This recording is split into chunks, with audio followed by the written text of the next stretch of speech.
Kato looked back at the Sphinx, its newly revealed face bathed in the warm light of the afternoon sun. His father's words echoed in his mind, filling him with a sense of wonder and purpose.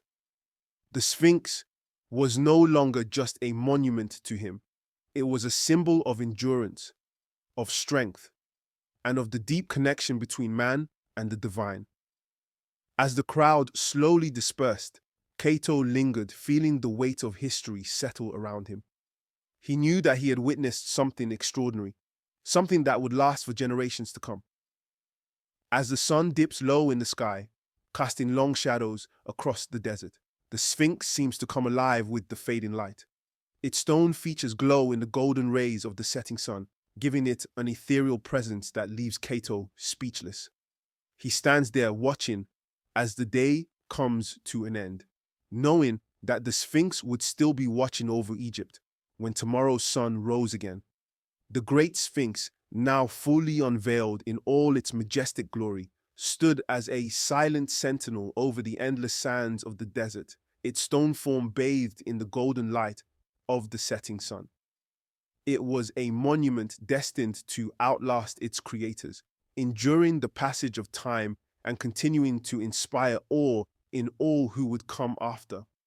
For Kato, the Sphinx had become more than just a guardian of Pharaoh Khafre's tomb. It was a symbol of Egypt's unshakable and eternal spirit, a spirit rooted in resilience and power that would live on in the hearts and minds of its people for countless millennia to come. Years passed, and the world around the Sphinx changed, but the statue remained untouched by time. Kingdoms rose and fell, battles were fought, and dynasties faded into history. But the Great Sphinx of Giza stood steadfast against the desert winds and the shifting sands. Kato, now a young man, often found himself returning to the Sphinx, the monument that had once captured his youthful imagination.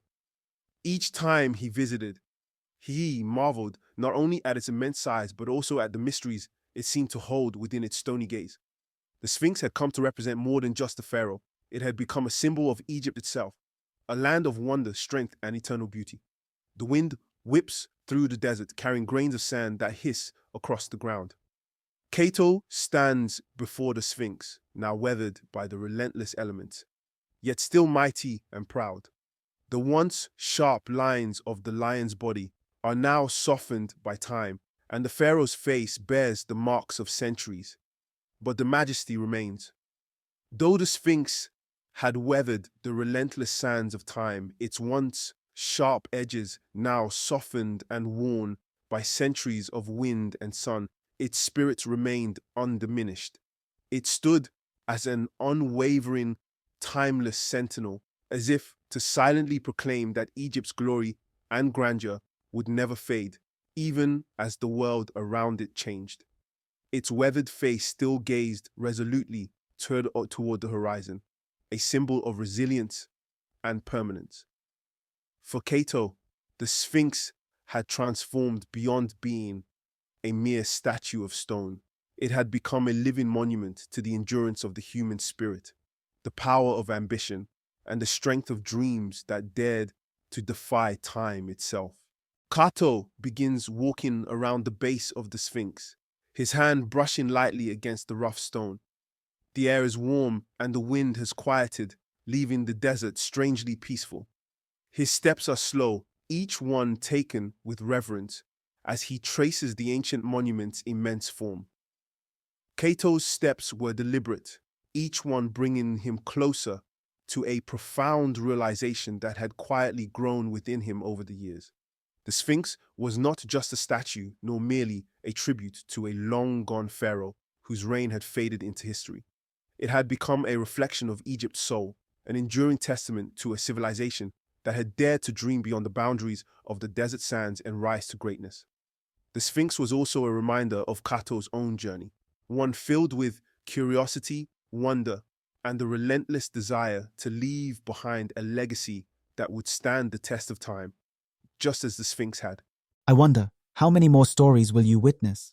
How many more lives will you see come and go? As Kato circles the Sphinx, memories flood his mind. His childhood visits to the site, watching the workers carve away at the stone, his conversations with Merasank, and the unveiling of the face. He smiles, remembering the boy he once was, filled with wonder at the sight of the giant monument slowly taking form.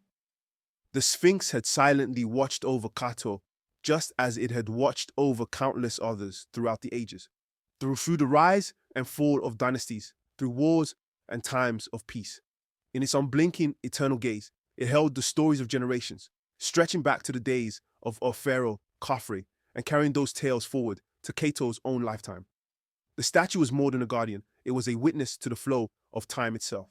Standing before it, Kato realized that, like the Sphinx, he had been part of something far greater and eternal, something that connected the past, the present, and the future in an unbroken chain of legacy and memory.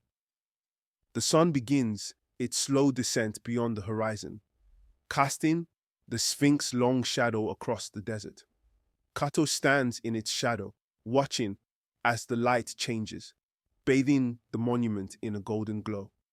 The sky is painted in hues of orange and pink, and the desert, once harsh and unyielding, now looks serene. You are eternal, aren't you? No matter what happens, you will always be here, watching over this land. As Kato stood in the long shadow of the Sphinx, he felt a deep and profound sense of peace wash over him, as if the ancient monument itself were sharing its timeless wisdom. The Sphinx had become more than a mere sculpture, more than stone shaped by human hands.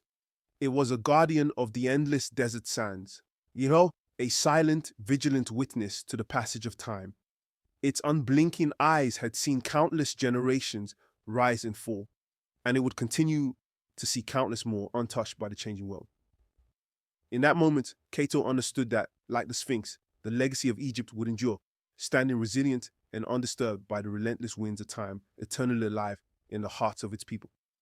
Kato climbs a nearby dune and sits down, watching as the last rays of sunlight slip below the horizon. The stars begin to appear, dotting the sky like diamonds scattered across the velvet of the night. The Sphinx, now bathed in moonlight, stands like a guardian of the desert, eternal and unyielding. As night fell and the stars began to twinkle like distant jewels overhead, Kato felt the immense weight of history pressing around him, as though the sands themselves whispered ancient stories. The Sphinx had stood watch over the desert for thousands of years, and it would continue to do so long after he was gone, a silent sentinel guarding the past and future alike. It was more than just a monument to Pharaoh Khafre.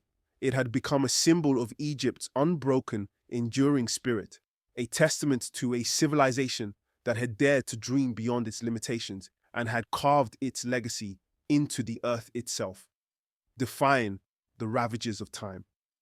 Kato smiles, leaning back on the sand, his eyes tracing the patterns of the stars. He felt small beneath the vast sky, yet he also felt a sense of pride.